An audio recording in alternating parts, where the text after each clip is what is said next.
Hi, I'm Heidi Stewart, the Deputy Director for the Department of Corrections, and I just wanted to spend the next few minutes talking with you about recruitment and retention. The agency's always had a recruitment and retention issue. We're constantly trying to fill positions.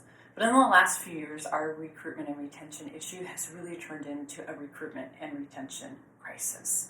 And while we have vacant positions across our agency, where we're really seeing the crisis is in our security ranks and in health services. And as you know, vacant positions lead to overtime, and overtime leads to burnout, to low staff morale, to exhaustion, and the list goes on.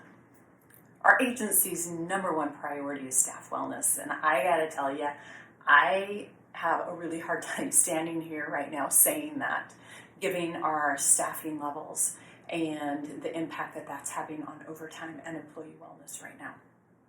So if our agency's number one priority is employee wellness, what are we doing to solve this problem?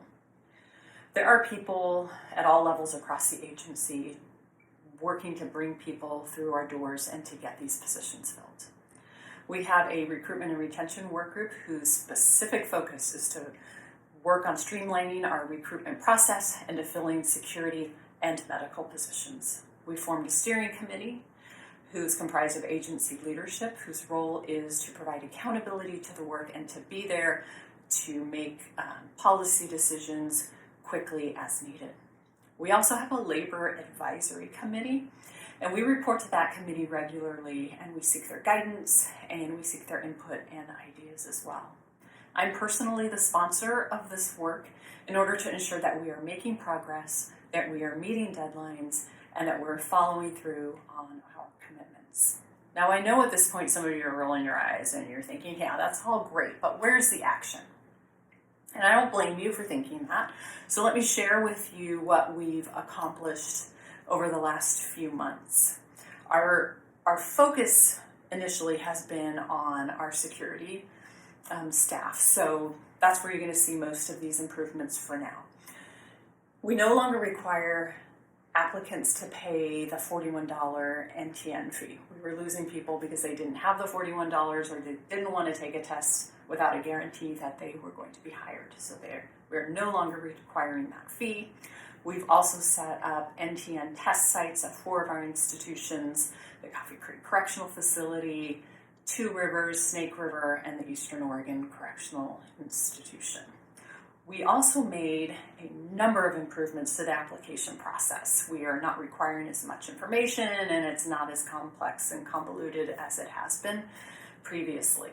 We've also made some improvements in other areas, just improving processes in different places and streamlining a lot of different workflows. And so what this has done, all of this work has shrunk the application process, which used to take well over 100 days, is now taking just over 70 days. So we've shrunk the application process by a month, and we're going to continue to improve and continue to try to shrink that down as much as we can so that we can get people through our doors as quickly as possible. We are also working on getting a contract in place with an advertising agency, and that will allow us to advertise in a lot more areas than we've been able to advertise before, hopefully getting more people through our doors. Now, we also know that the best way to advertise is through word of mouth, and that's through you, through all of us, and getting out there and sharing what it's like to work in the Department of Corrections. And I know some of you are thinking, I don't want to bring anybody in the door and have them have to work, in an environment where they have to work so much time and they're missing family events and so on. But if we don't fill those positions, we're never going to get better. We're never going to be able to eliminate that mandatory overtime and to get us to a place where we can really focus on wellness again. So it's going to take all of us coming together. It's going to take management. It's going to take labor. All of us working together to really solve this problem. Please, if you have any ideas that you'd like to share with us on ways to improve recruitment and retention, we did set up an email DL that you can use, and it is DL Recruitment and Retention Steering Committee. Please send us your ideas. We welcome those ideas and we'll certainly discuss them with the Labor Advisory Committee and at the Steering Committee. We will continue to keep you updated as we make progress. We will provide email updates and video updates along the way. But until then, please be well and be safe and know we hear you and know we are working on these issues.